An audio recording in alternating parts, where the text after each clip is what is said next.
जय श्री नारायण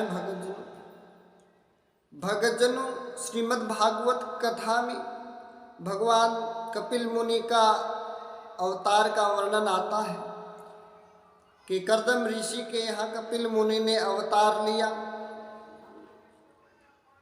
देवहूति के गर्भ से। कर्दम ऋषि ने अपने तपोबल से भगवान को प्रसन्न किया, अपनी भक्ति से भगवान को प्रसन्न किया। उनकी भक्ति को देखकर भगवान बहुत प्रसन्न हुए और उन्हें दर्शन दिए। भगवान ने कहा कि हे भगत, हम आपकी भक्ति से बहुत प्रसन्न है, जो आप मांगना चाहो वो मांग लीजिए। तो कर्दम ऋषि ने विचार किया मन के अंदर कि जो मेरी जो काम वासना है, कई हजार सालों से जो सोई हुई है, जो सुषुप्त है, उसे जागृत करें और गृहस्थी का जीवन अपनाएं। और जो मनुष्य के ऊपर 3 ऋण होते हैं, उन 3 ऋणों से मुक्त होकर के फिर हम मुक्ति की कामना करें। कहते ये है कि अगर भगवान सामने हो तो मुक्ति की कामना क्यों नहीं करी कर्दम ऋषि ने, उन्हें मुक्ति की कामना करनी चाहिए थी, ऐसा कहा जाता है। कहते हैं कि भगवान ब्रह्मा जी ने उन्हें प्रेरित किया कि आप ये सब संसारिक लीला है, जो संसार आगे बढ़ाना है, तो आपको इस गृहस्थ जीवन में जाना पड़ेगा। इसलिए कर्दम ऋषि ने गृहस्थ जीवन का चुनाव किया। कर्दम ऋषि ने कहा कि हे भगवान, मुझे केवल काम वासना को शांत करने के लिए या काम वासना को जागृत करने के लिए ऐसी ही पत्नी मुझे नहीं चाहिए जो अधर्मानुकूल हो, जो धर्म के राह पर न चलने वाली हो। मैं ऐसी पत्नी की कामना करता हूं आपसे जो मेरे को धर्मानुकूल बनाने वाली हो, जो धर्म के रास्ते पर ले जाने वाली हो। अगर मैं भगवान की भक्ति के मार्ग से हट जाता हूं तो मुझे भगवान के भक्ति के मार्ग पर लाने वाली ऐसी पत्नी मुझे चाहिए भगवान, जो धर्म आचरण करने वाली हो। शास्त्रों में भी पत्नी को धर्म पत्नी कहा गया है, तो मुझे ऐसी पत्नी की आवश्यकता है, मुझे ऐसी ही पत्नी प्रदान करें आप। तो भगवान ने कहा कि ठीक है, आज से 3 दिन बाद आपको मनु, स्वयंभू मनु अपनी पुत्री का हाथ, देवहूति का हाथ आपके हाथ में देंगे, तो आप नानुकर मत करना। कहा कि ठीक है भगवान, मैं उनसे विवाह कर लूँगा। कहा जाता है कि मनु की पत्नी का नाम शत्रुपा था और मनु के 2 पुत्र थे, प्रियव्रत और उतानपाद, और 3 पुत्रियां थी, आकृति, प्रस्तुति और देवहूति। तो देवहूति का विवाह कर्दम ऋषि से कर दिया जाता है। कहते हैं कि मनु जब कर्दम ऋषि के आश्रम में पहुंचे तो देवहूति उनके साथ में थी। तो कर्दम ऋषि ने उन तीनों के लिए 3 आसन बिछाए और उन्होंने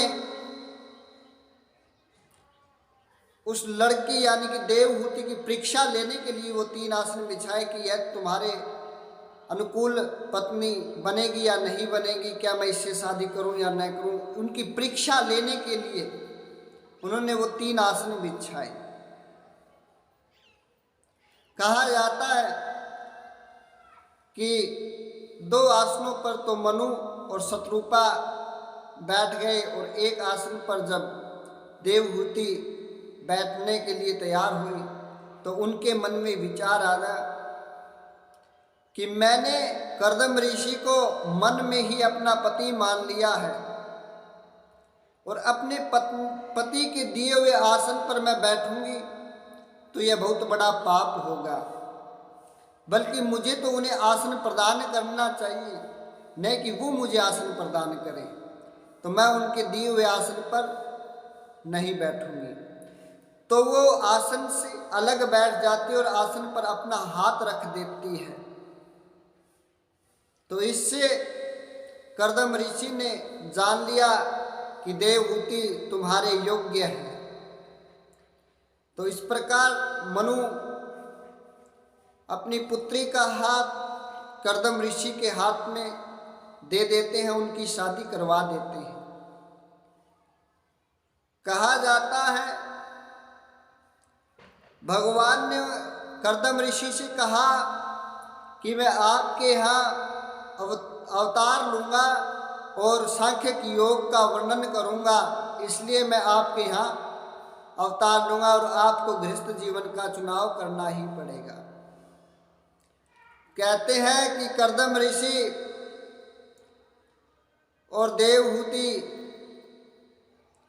एक साथ रहने लग गए।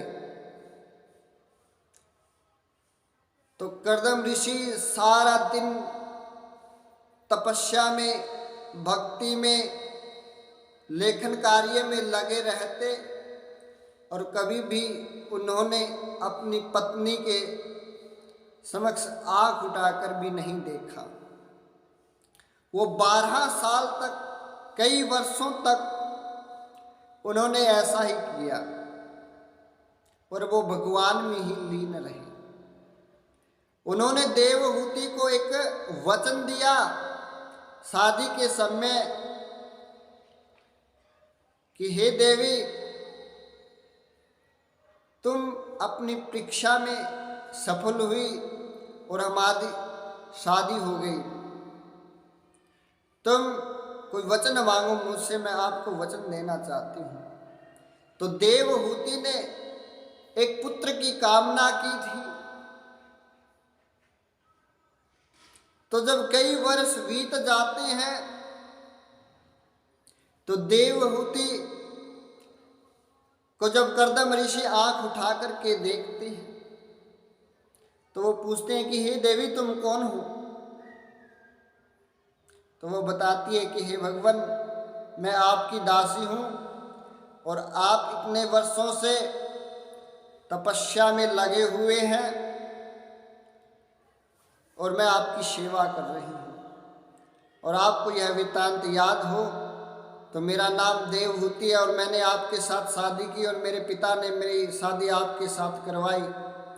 तब उन्हें याद आता है, वो कहते हैं कि मुझे याद है। तो हे देवी, तुम क्या मांगती हो?